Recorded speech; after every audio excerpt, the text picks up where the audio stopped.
लो दोस्तों, तो मैं आपके लिए दो ऐसे स्टॉक लेके आया हूँ जिनमें कि आप एक स्विंग प्लान कर सकते हैं, वो भी जुलाई के महीने में। जुलाई के महीने में अभी भी 20 दिन बाकी हैं, आज 11 ही तारीख है। तो 20 दिन में आप इन दो स्टॉक से स्विंग ट्रेड करके पैसा बना सकते हैं। ठीक है, तो आइए बिना किसी भी देरी के हम स्टॉक्स पे चलते हैं। दोनों स्टॉक के बारे में देखेंगे, टेक्निकल एनालिसिस करेंगे। फंडामेंटली तो ये दोनों स्टॉक मतलब मजबूत हैं ही। तो हम सीधा टेक्निकल एनालिसिस चार्ट पे चलते हैं। तो पहला स्टॉक हमारा ये रहेगा। तो पहला स्टॉक जो हमने यहाँ सिलेक्ट किया है वो है हमारा यहाँ पे रतन इंडिया। ठीक है, रतन इंडिया हमने क्यों सिलेक्ट किया है, आइए इसकी पूरी डिटेल एनालिसिस एक बार देख लेते हैं।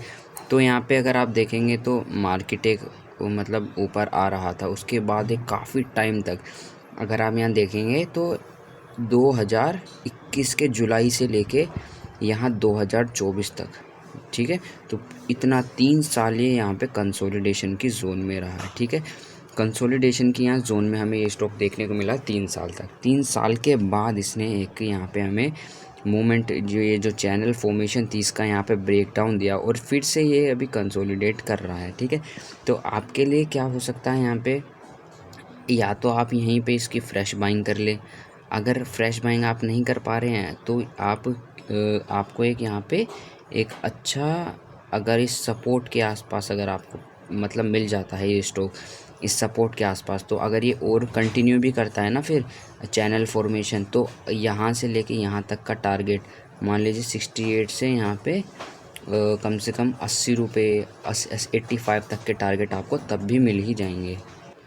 तो मतलब यहाँ पे अब अगर हम देखें तो काफ़ी अच्छे चांसेस हैं, क्योंकि इतने टाइम बाद कंसोलिडेशन के बाद जब यहाँ पे ब्रेक आउट आता है और फिर ये कंसोलिडेट करके यहीं से रीटेस्ट करके फिर इस चैनल से रीटेस्ट करके इस लेवल को अगर तोड़ के जाता है तो काफ़ी अच्छे टारगेट हमें देखने को मिल जाएंगे। 120 130 तक के टारगेट हमें यहाँ देखने को मिल सकते हैं, वो भी एक छोटे से स्टॉप लॉस के साथ। ठीक है, तो ये हमारा फर्स्ट पिक हो गया है स्टॉक्स का स्विंग ट्रेड के लिए। कम से कम 15 से 1 महीना लग सकता है इसमें, और जो हमारा सेकंड स्टॉक है उसमें कम से कम लग सकते हैं 2 हफ्ते। ठीक है, तो आइए सेकंड स्टॉक पे चलते हैं, हमारे सेकंड स्टॉक की तरफ। तो दोस्तों सेकंड स्टॉक का नाम है हमारा CDSL। तो दोस्तों CDSL अगर आप देखेंगे काफ़ी अप ट्रेंड में ही चल रहा है, अभी भी ये अप ट्रेंड मूव में ही शो हो रहा है यहाँ पे। तो अगर आप देखेंगे तो इसने बार बार 2 चैनल यहाँ फॉर्म करे हैं। ठीक है, देखिए एक चैनल ये हो गया, यहाँ बस काफ़ी कंसोलिडेट किया, उसके बाद एक अच्छा सपोर्ट कंसोलिडेट करके एक सपोर्ट लिया और फिर लेवल तो तोड़ा ही और फिर उसके ऊपर भी गया। ठीक है, तो स्टॉक का फिर से यहाँ आने के बाद फिर से एक चैनल फॉर्मेशन कर रहा है, कंसोलिडेशन की रेंज में है। एक बिल्डअप इसने बनाया था, बिल्डअप बनाया श्योरली, और यहाँ देखिए उस बिल्डअप का यहाँ देखिए क्या धमाकेदार ओपनिंग मिली।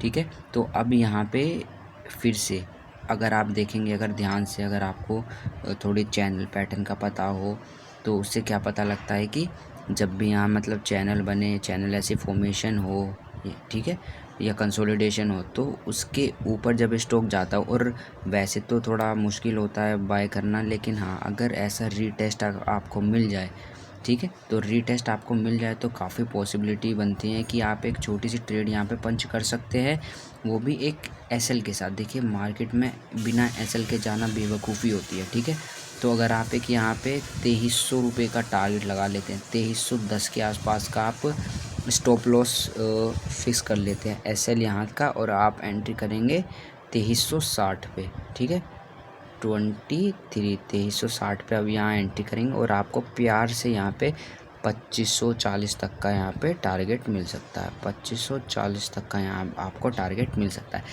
वो जो बहुत छोटा एसएल है, छोटी ट्रेड है, पोजिशनल है, मुश्किल से मुश्किल। अगर आप चाहें तो 1 हफ्ते में भी हो सकता है ये टारगेट रीच, 1 हफ्ते या 2 हफ्ते में। ठीक है, एक स्विंग ट्रेड की तरह आप इसे मान सकते हैं। तो ये हमारा सेकंड स्टॉक था। तो दोस्तों ऐसे ही स्टॉक्स की एनालिसिस और डेली बेसिस पे स्टॉक की फंडामेंटल एंड टेक्निकल एनालिसिस के लिए आप इस चैनल को फॉलो कर सकते हैं, और प्लीज़ सब्सक्राइब करके ज़रूर जाइएगा। Thank you.